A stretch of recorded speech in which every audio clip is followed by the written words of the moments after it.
حلوة يا اسماعيلية بلدي يا اسماعيلية، يا مفرح الربان مع البحرية، يا مفرح القبطان.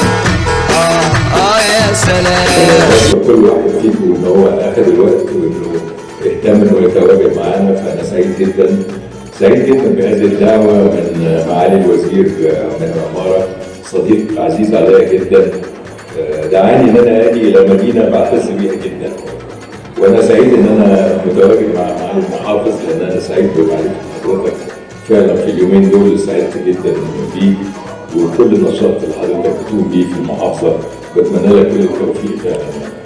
والنهارده اليومين اللي انا قضيتهم بينكم في الحقيقه رجعوني الى ماضي جميل والى رحله جميله جدا مرت في حياتي.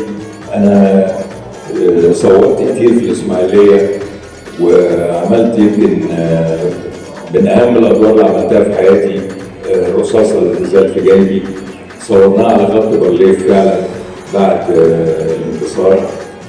صورت كتير في الاسماعيليه، كان عندي بيت على البحيرات المره لمده 20 سنه تقريبا، فانا مرتبط جدا بالاسماعيليه ارتباط وجداني، وارتباط فيه احاسيس جميله جدا في الحقيقه بسكان الاسماعيليه وبتاريخ الاسماعيليه العظيم.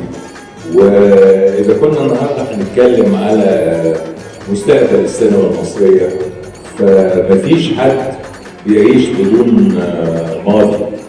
النهارده قضيت يوم في متحف هيئة قناة السويس، متحف رائع جدا متميز جدا بيمثل فعلا عظمة مصر وتاريخ مصر العظيم، وازاي ان احنا قادرين على ان احنا نحقق معجزات.